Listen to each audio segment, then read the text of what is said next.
환율 우대 100%. 과연 가능한 이야기일까요? 궁금하신 분들 이번 영상 잘 시청해 주시고요.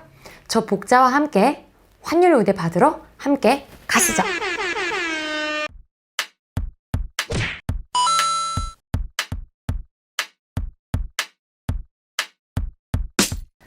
안녕하세요. 여러분의 금융 멘토 복자뱅크의 복자입니다.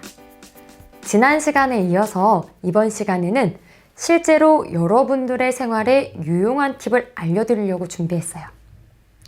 여러분이 은행에 가보시면 그 은행 벽에 여러 나라 환율이 실시간으로 바뀌는 환율 전광판을 많이 보셨을 거예요. 사실 때, 파실 때, 송금 보내실 때, 송금 받으실 때 등 똑같은 미국 달러 환율인데 여러 환율이 기재가 되어 있는 거 많이들 보셨을 거예요. 이런 환율이 무엇인지 먼저 소개를 한번 드릴게요. 환율은 은행에서 누구를 상대로 교환을 해주는지, 어떤 방식으로 교환을 해주는지에 따라 여러 종류로 나누어져요. 쉽게 예를 한번 들어서 설명을 해볼게요. 제가 미국 여행을 갔다 와서 남은 돈을 가지고 은행에 가서 팔면 은행은 저한테 미국 달러를 살 테고 이때 적용하는 환율을 은행 입장에서는 매입률이라고 해요. 전광판에서 보시는 파실 때의 환율과 동일한 거예요. 또 반대로 제가 미국 출장을 가게 돼서 은행에 가서 미국 달러를 사려고 해요. 그럼 은행에서는 달러를 파는 거겠죠?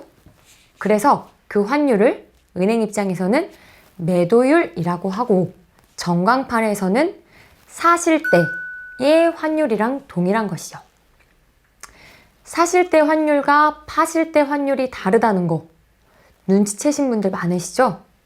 전광판을 보시면 사실 때 환율이 파실 때 환율, 즉 매도율이 매입률보다 높아요.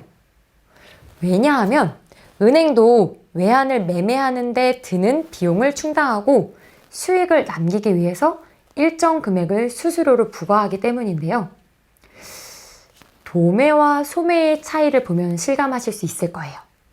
예를 들어서 옷가게를 운영하는 제가 동대문에 가서 직접 발품을 팔아서 10,000원에 옷 한 벌을 사왔어요. 이걸 갖고 와서 제 옷가게에다가 15,000원의 가격을 붙이고 파는 것과 마찬가지라고 보시면 돼요. 발품을 판 시간과 노력, 그리고 매장에 진열하기 위해 드는 그런 모든 비용 등을 그 가격에 포함을 하는 거죠. 마찬가지로 은행도 우리한테 달러를 팔아서 마진이 남아야 되니까 그 수수료만큼을 사실 때 환율에 포함을 하는 거죠. 그럼 좀 이해가 되시죠? 은행이 외환을 사고 팔 때 누구를 상대로 하느냐에 따라 은행 간 거래와 대고객 거래로 나누어지는데요.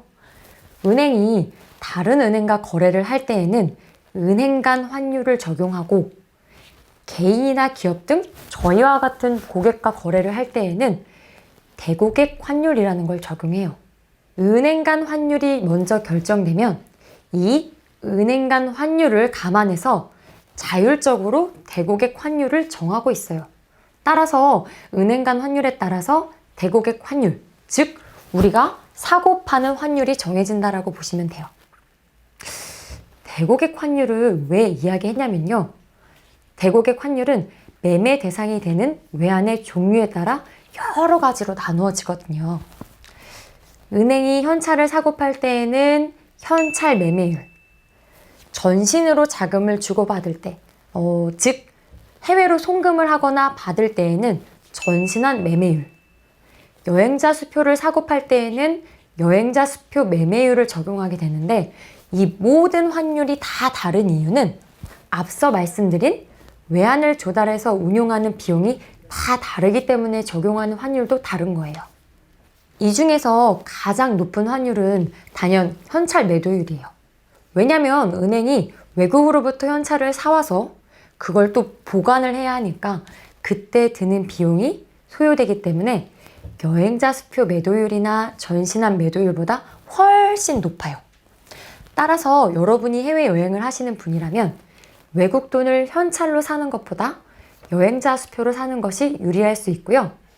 해외에 있는 자녀분에게 용돈을 준다면 당연히 송금을 하시는 것이 훨씬 유리하겠죠? 여기까지 은행에서 적용하는 환율에 관한 모든 것을 설명드렸어요. 그래서 환율 우대 많이 받는 방법이 뭐냐고. 이게 제일 궁금하시잖아요.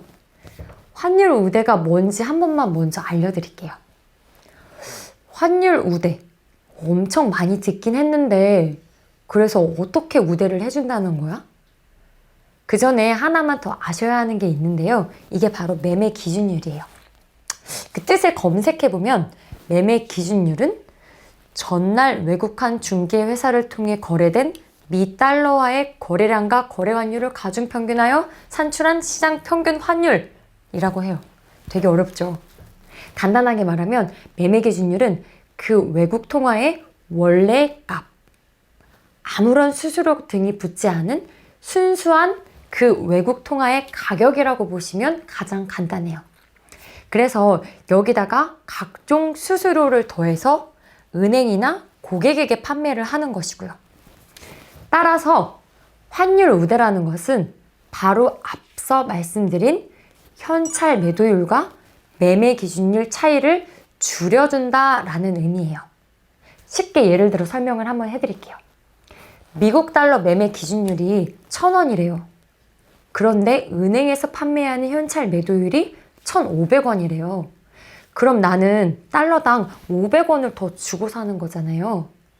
그런데 여기서 환율 우대를 50%를 해준대요. 그러면 이 차이인 500원의 50%인 250원을 깎아줘서 나는 1달러당 1,500원이 아닌 1,250원에 살 수 있게 되는 거예요. 이해가 되셨죠? 만약 이 우대율이 100%라면 매매 기준율 그대로 1,000원의 달러를 살 수 있는 거겠죠. 예전에 제가 은행에 있을 때는 환율 우대 쿠폰을 가지고 오면 많아야 70%? 이것도 되게 어렵게 해줬거든요. 그런데 요즘에는 토스나 카카오 어플을 통해서 환전을 하게 되면 100%까지 해주기도 하고 주거래 은행 어플을 이용해서 미리 신청을 해놓고 공항이나 환전소에서 찾게 되면 이럴 때에도 최대 90%까지 우대를 해주더라고요. 따라서 어떤 은행을 가야 우대를 많이 해주는지가 중요한 게 아니라 똑같이 우대를 90%를 해준다면 현찰 매도율이 가장 저렴한 곳을 찾아가서 우대를 받는 것이 가장 좋을 것 같아요. 요즘에는 인터넷으로 검색만 하면 각 은행의 환율을 실시간으로 검색해 볼 수 있으니까요. 미리 환율을 검색하고 가장 저렴한 현찰 매도율을 적용하는 은행에서 환율 우대 90% 받는 것을 가장 좋은 방법이라고 할 수 있겠네요. 여기까지 은행과 관련된 환율에 대해 이야기를 드렸는데요. 다음번에는 이 환율 차이를 이용한 거래를 통해 간단하게 수익을 볼 수 있는 방법도 소개를 해드릴까 해요. 요즘 같은 저금리 시대에 세금 없이 수익을 볼 수 있는 간단한 방법이 있으니까요. 다음 시간에 또 기대해 주시고요. 지금까지 여러분의 금융멘토 복자뱅크의 복자였고요. 복부인 여러분, 오늘도 행복하세요.